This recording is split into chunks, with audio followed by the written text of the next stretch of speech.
Toujours, il faut que ça soit. Voilà, 2 secondes. Tu me permets. Merci, messieurs. Merci d'être là. Baruch ata Adonai, Eloheinu, melech haolam, shehakol nihiya bidvaro.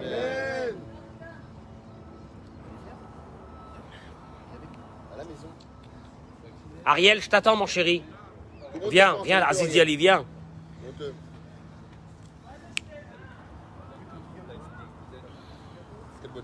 Alors, messieurs, Bokertov. Bokertov, oh là là. Mechila, j'ai honte hein, pour ceux qui sont en galoute, j'ai honte. Excusez-moi. Hein. Il fait combien là aujourd'hui? 24 24. Excusez-moi. Et c'est notre seul kiff de la journée aussi. Nous aussi, on est confinés, vous inquiétez pas, c'est le seul moment où on peut sortir. On est dans le jardin de Dor à Géoula, à Poleg. On accueille nos amis qui se rejoignent à nous dans la bracha et la hatzlacha. Juste avant que vous me donnez les noms, je voudrais dédier ça pour la Rifoua Shelema de Batsheva Virginie, Bat Suzanne Aziza Sultana et de Suzanne Aziza Sultana, Bat Mesaouda. Pour le Rifoua Shelema, très très rapide, Amen Keni Ratson. L'Atzlacha pour Avner Eliaou Ben Rachamim Kakadosh Baruch Hu, il ait une grande miséricorde sur lui. Amen Keni Ratson. Rifoua Shelema, Shoshana Bat Rivka Bishar Kol Chole Amecha Israël, Monique Esther Batodet, Jocelyne, hein? Jocelyne Batoraïda, Shmuel Bat Lorette, Chaya Bat Esther, Suzy Zaira Bat Jacqueline.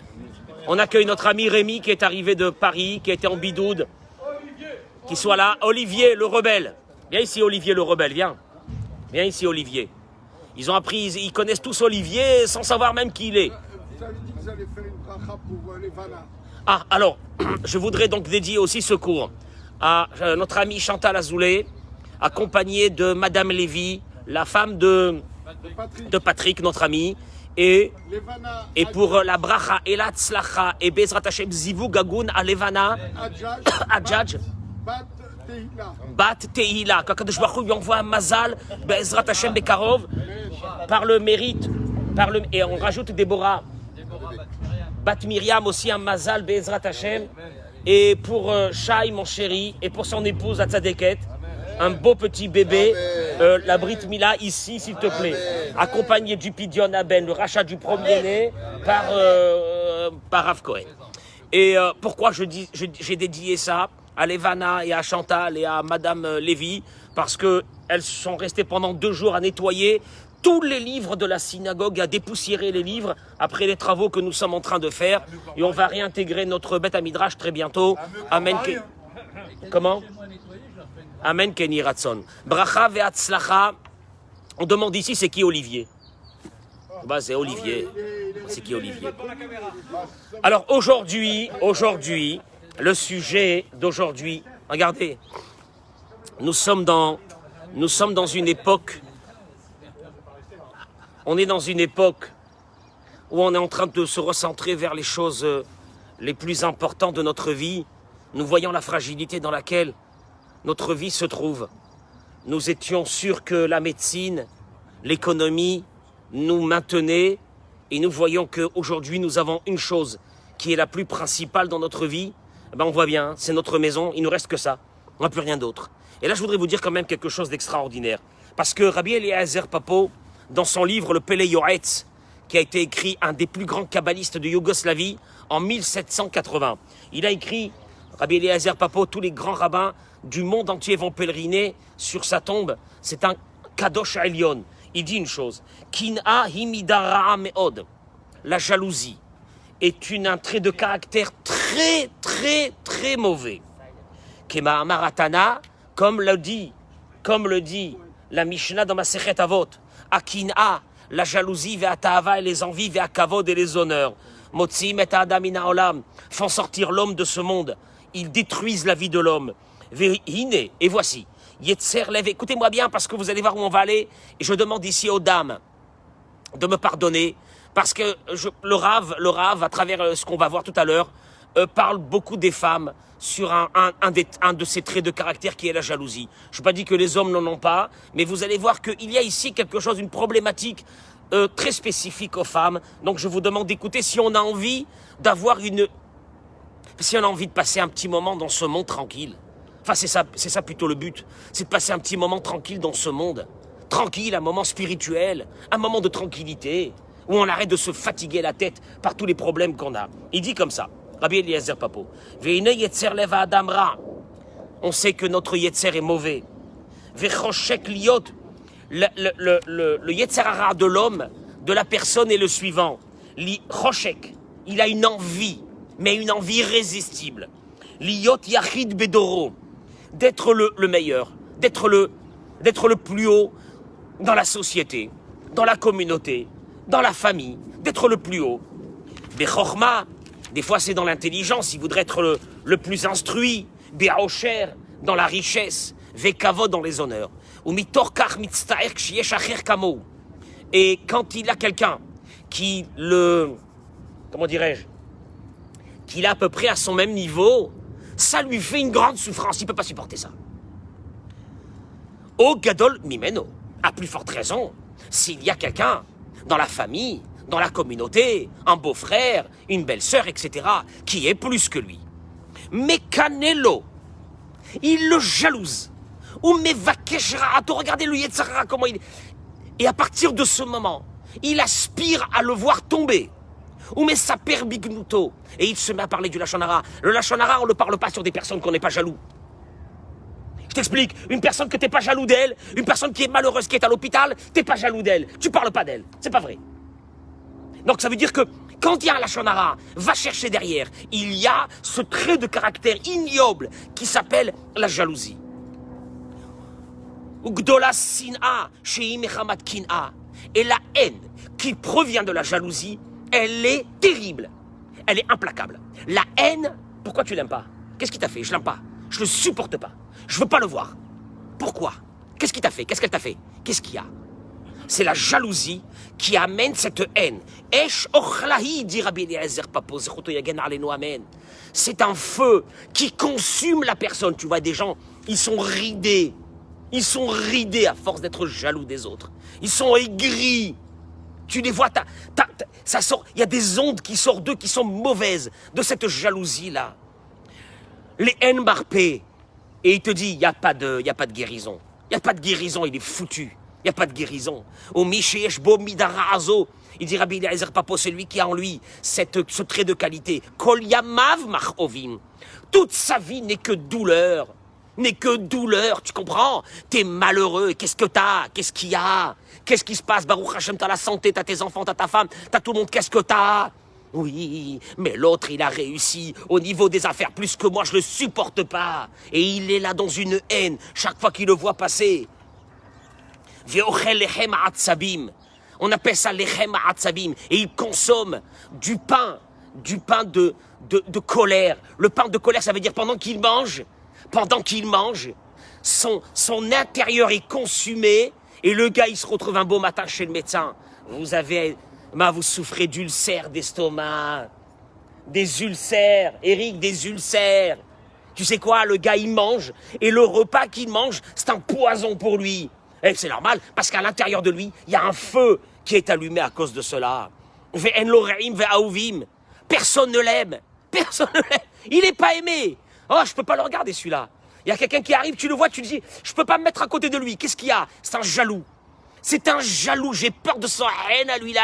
Il a des rayons laser qui sortent de cet œil-là. Chaque fois que je me suis mis à côté de lui, je suis sorti, j'ai eu un problème avec la bagnole. Je peux pas me mettre à côté de lui. C'est impossible. Et il est là, il te regarde comme ça. En plus, le jaloux, il vient, il te regarde comme ça. Et il regarde. Ah ben, il commence par les pompes et il monte vers le haut. Tu sais quoi? Il te scanne pour voir si t'as plus que lui. Qu'est-ce que t'as plus que lui? Il peut pas supporter une chose pareille. Midara. C'est un poison. Et il dit, Oumar Berivot. Et cette personne qui est jalouse est toujours en dispute, comme par hasard, avec tout le monde. Personne ne l'aime. Oui, c'est pas de ma faute. Tout le monde m'en veut. Mais t'as pas honte. T'as vu comment tu te conduis avec les gens, avec cette jalousie? Et là, il continue, il dit, c'est des mots terribles.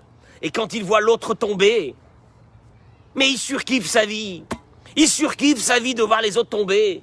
Ah, avant lui, il était plus que moi, maintenant il est tombé, ah, je kiffe. Tu te rends compte? Virotse Betakala Travero. Et il aspire justement à voir l'autre tomber. Ou miyochal et saper godel ra'ata, il dit Rabbi Eliezer. Écoutez, c'est des mots de la Torah. Qui pourra énumérer? Regardez les mots de Rabbi Eliezer Papo.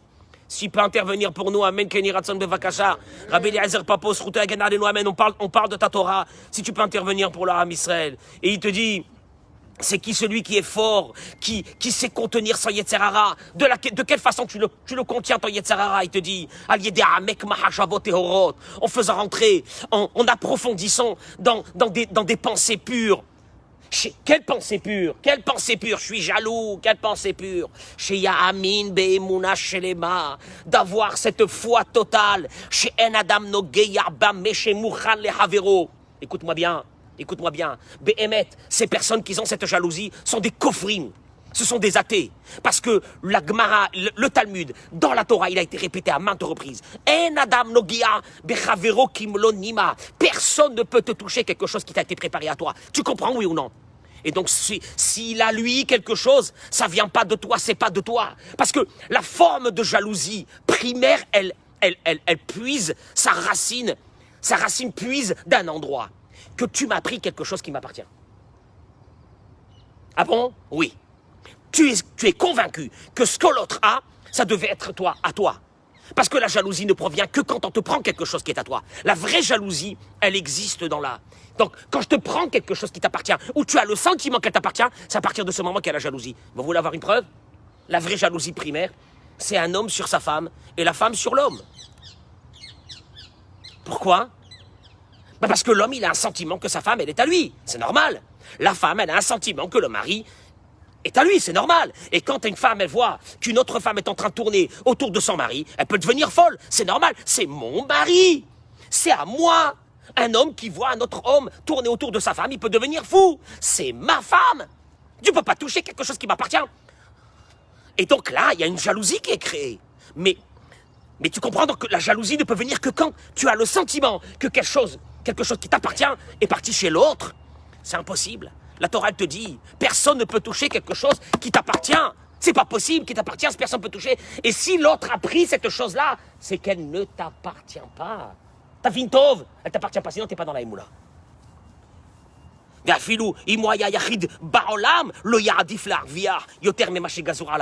que Dieu te dit, écoute mon chéri, même si tu avais été seul dans le monde, tu n'aurais pas pris tout le monde. Tu aurais pris que ce que je te permets de prendre. Ah, j'aurais voulu être seul.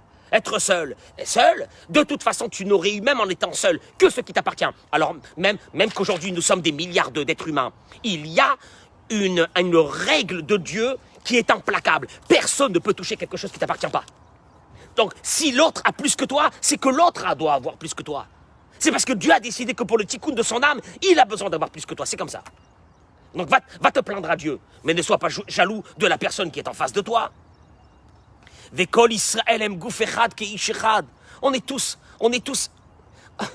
Notre force, on l'appuise que dans notre unité. Les bénis Israël, ils ont mérité de recevoir la Torah cette semaine. Ils ont mérité de voir la Torah seulement parce que Vaïchan Israël Negedar, parce que le peuple d'Israël a campé. Il a campé. Pas ils ont campé devant la montagne. Il a campé devant la montagne.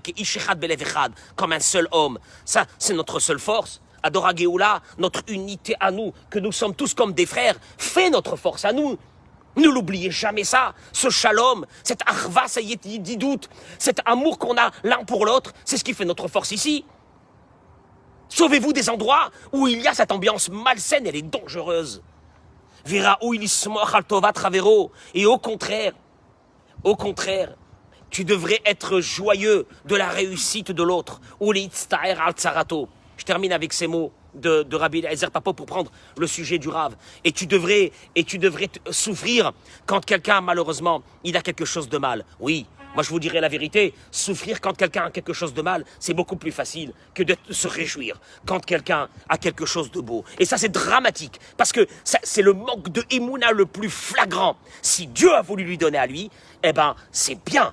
Hachem, je suis heureux que tu as fait ça parce que si tu l'as fait, c'était ta volonté et c'est comme ça que tu voulais. Et si tu m'as pas donné à moi, c'est parce que c'est ce que tu voulais, Hachem.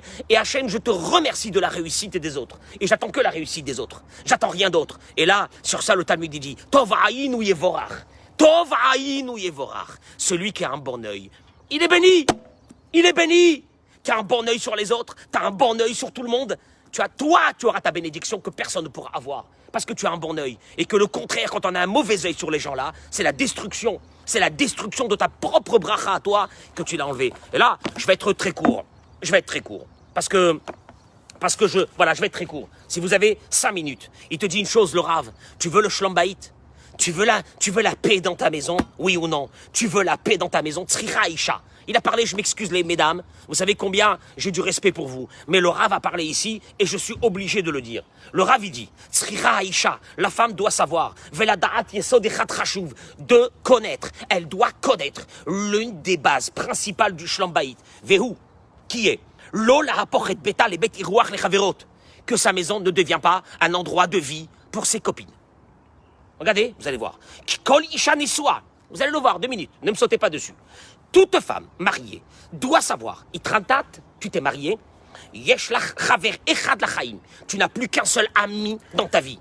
Ve'en lach makom, et il n'y a plus de place. Pour d'autres copines, il y a de la place pour un copain. Il n'y a pas d'autre place pour des copines dans la maison. Kamouvan, il dit le Rav. Akol begedir ta'amatov. Tout, bien sûr, selon la bonne, comment dirais-je, le bon usage. Qui veut dire, Bevadaï, bien sûr que si une voisine ou une amie, elle est venue pour passer un petit moment chez toi à la maison et boire un café avec toi, Zebe Seder Gamour. Le Rav dit, il n'y a aucun problème par rapport à ça. Kizelo me faire ta izun chez Ben Abaral Vaïcha. Car quand une copine, elle vient passer un petit moment à la maison, ça ne déstabilise pas le izoun, l'équilibre qu'il y a entre l'homme et la femme. Mais quand il y a une copine qui arrive et qui se met à vivre dans ta maison, quel est le problème? Et il te dit, et bien sûr qu'en restant tellement de temps à la maison, la copine ou les copines, mais ça peut être l'une se met à raconter à l'autre les choses intimes de sa vie. Zome ça peut être les Touma. Il explique le Rav. Par exemple, l'une va raconter, Baali kanali tabaati kara. Voilà la jalousie. Mon mari m'a acheté une belle bague ou un beau bijou. Vehi et nayodat. Et cette copine qui est venue chez ta femme s'asseoir pendant des heures à la maison et donc de parler. Et en fin de compte, elle va lui raconter les choses intimes.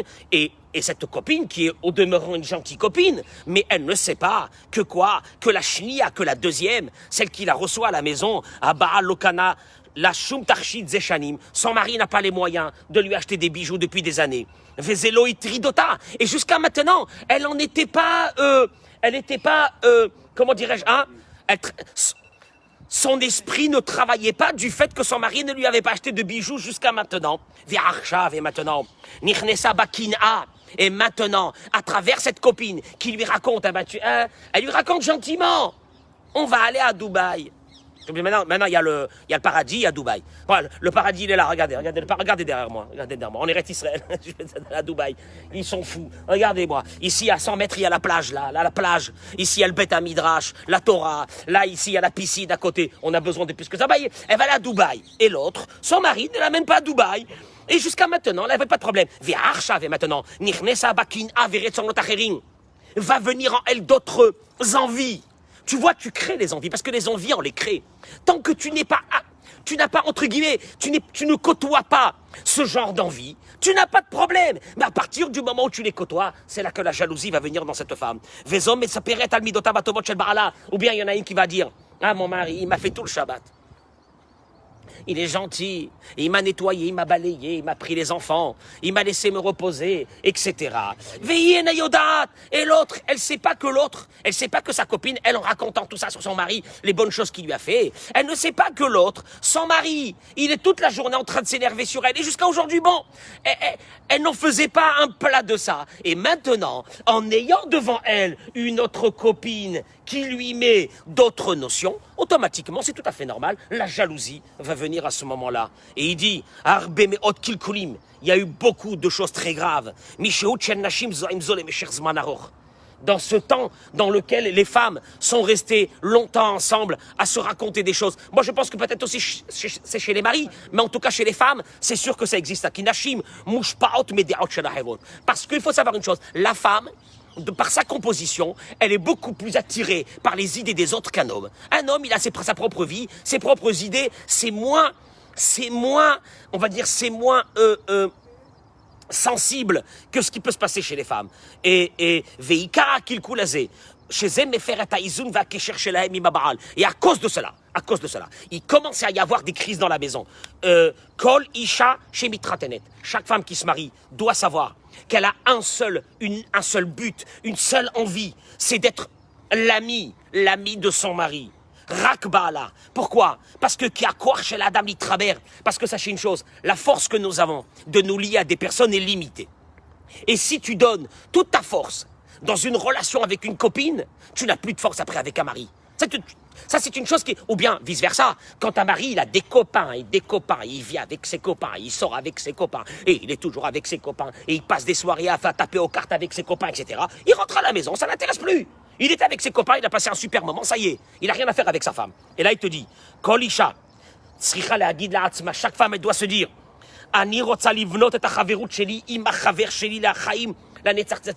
moi, je dois une chose, c'est d'essayer d'avoir la meilleure affinité, les meilleures relations, la meilleure amitié, la meilleure entente avec ce mari-là, à investir justement de ce temps-là et de cette force-là avec le mari. Et je termine par une chose. 3 minutes.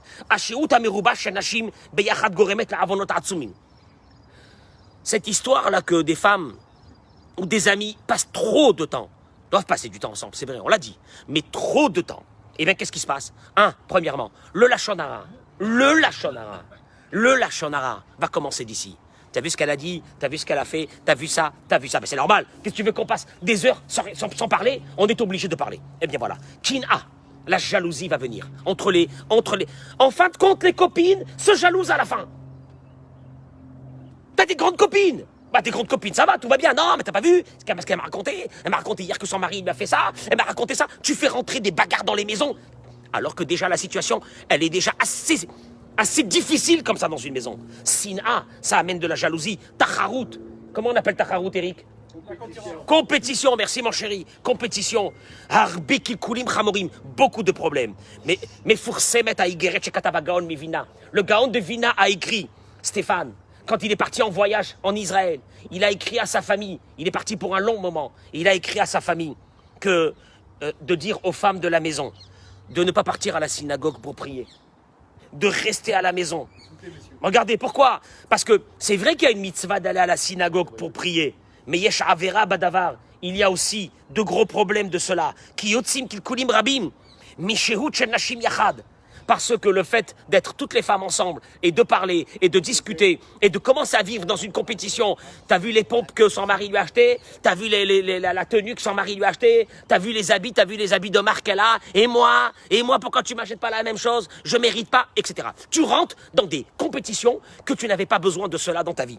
Et là, ici, je termine par une chose. Veloti pagarna nashim. Et que les femmes ne se vexent pas. Il dit le Rav, que je vous ai dit une chose pareille, qu'il vaut mieux que les femmes restent à la maison. Parce que les maris, ils ont aussi le même problème. Et là seulement, Shehem Yoter Mechoyavim Bitfila Betsibour, ils ont une obligation d'aller faire la prière Betsibour. Ou Behemet, il dit le Rav. Gever. Alors là, Eric, tu vas aimer ça. Un homme, Shelom Otse Shum Bet Knesset, Shelom Edabrimbo, qui ne trouve pas une synagogue où il n'y a pas de parole et de discussion et de bagnole et de ce que j'ai fait cette semaine. Et si, et là, c'est le club de rencontre. Un homme qui ne trouve pas une synagogue, où il n'y a pas de parole, où c'est un endroit de recueillement, où on vient demander à Dieu la vie, la bracha, la santé, la parnassa pour nous, notre famille. Il ne trouve pas ça. Tov yoter shit palel bebeto. Il vaut mieux qu'il prie chez lui à la maison. Alors la femme, elle n'a pas l'obligation de te filer à Betsibour. Si elle se trouve dans une synagogue où il y a des femmes de qualité et qui ne sont pas en train de faire une compétition dans la communauté, dans la synagogue, si elle ne trouve pas ça, qu'elle reste à la maison. Si elle trouve, eh bien sûr qu'elle peut venir, il n'y a aucun problème, c'est ce qu'il dit.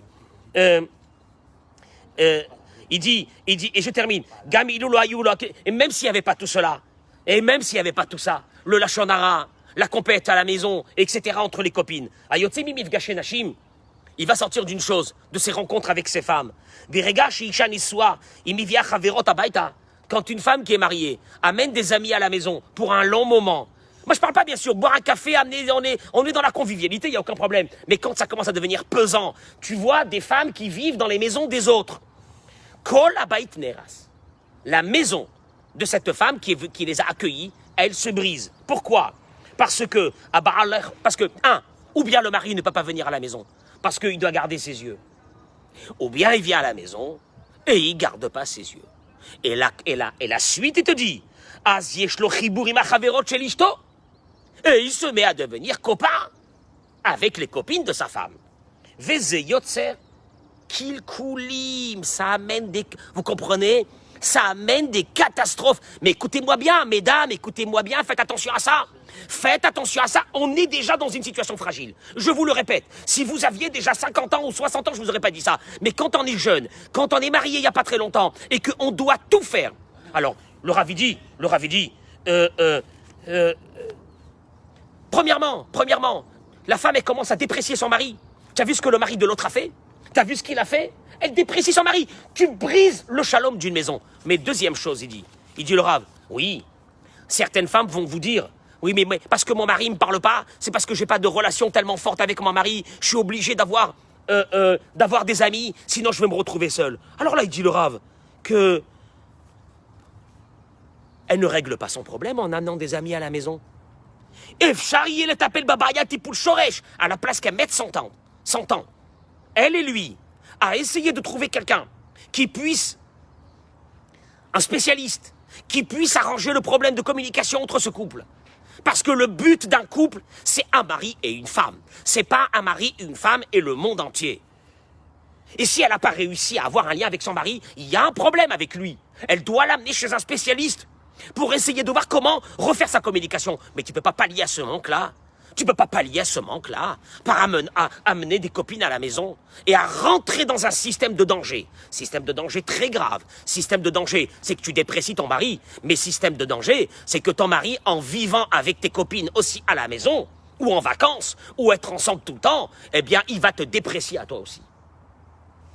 Et là, on va rentrer dans un système de kina. On a parlé de la jalousie.